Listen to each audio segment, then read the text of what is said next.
അന്ന് തോപ്പിൽ ഭാസി ഒളിവിലിരുന്നു കൊണ്ട് ഈ നാടകം എഴുതുമ്പോൾ അത് ഈ നിലയിൽ കേരളം ഏറ്റെടുക്കുമെന്നോ ഈ നാടകത്തിന് ശേഷം കേരളം തന്നെ മാറ്റിമറിക്കപ്പെടുമെന്നോ കേരളത്തിന്റെ സാമൂഹിക അന്തരീക്ഷത്തിൽ ഒരു വലിയ വിപ്ലവത്തിന് ഈ കലാസൃഷ്ടി നാന്ദി കുറിക്കുമെന്നോ തോപ്പിൽ ഭാസി വിചാരിച്ചിരുന്നില്ല.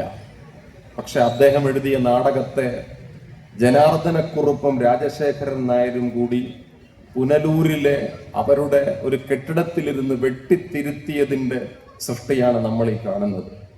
അന്ന് ജനാർദ്ദനക്കുറുപ്പ് ആദ്യം ആ സ്ക്രിപ്റ്റിൽ കൈവയ്ക്കുമ്പോൾ അദ്ദേഹം പറഞ്ഞ ഒരു പ്രധാനപ്പെട്ട കാര്യം, ഈ നാടകത്തിലെ ശ്രദ്ധേയമായ കഥാപാത്രമായി തീരാൻ സാധ്യതയുള്ളത് ഇതിലെ പെൺകുട്ടിയാണ്. അവളെ വീടിനുള്ളിൽ തന്നെ തോപ്പിൽ ഭാസി നിർത്തിയിരിക്കുകയാണ്. അവളെ വീട്ടിൽ നിന്ന് പുറത്തേക്ക് കൊണ്ടുവരണം. ഈ മാറ്റം ഈ നാടകത്തിൽ ഞങ്ങൾ വരുത്തും. രണ്ടാമത്തേത്, ഈ നാടകത്തിൽ ഒരു പ്രണയത്തിന്റെ സാധ്യത ഒളിഞ്ഞു കിടപ്പുണ്ട്. ആ പ്രണയത്തിന് ജാതിയോ മതമോ ഇല്ല.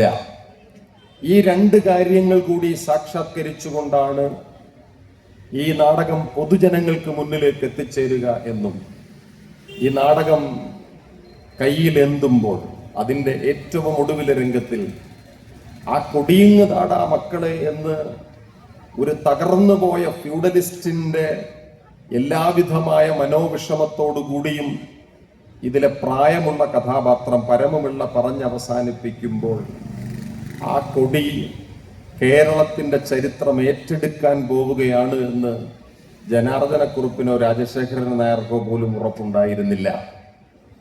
ആ നാടകത്തിൽ പാട്ടെഴുതാൻ വേണ്ടി തിരുവനന്തപുരം യൂണിവേഴ്സിറ്റി കോളേജിലും കൊല്ലത്തെ SN കോളേജിലും പഠിച്ച, പിന്നീട് കേരള സർക്കാരിന്റെ കീഴിൽ ഒരു കോളേജ് അധ്യാപകനായി ജോലിയിൽ പ്രവേശിച്ച ONV ഗ്രൂപ്പിന് പോലും തന്റെ പാട്ടുകൾ ഈ മട്ടിൽ കേരളം ഏറ്റെടുക്കും എന്ന് ഉറപ്പുണ്ടായിരുന്നില്ല.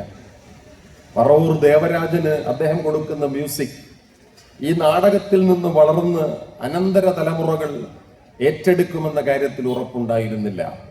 പക്ഷെ ആ കലാസൃഷ്ടി ഗ്രെറ്റ തൻബർഗിന്റെ പ്രസംഗം പോലെ 10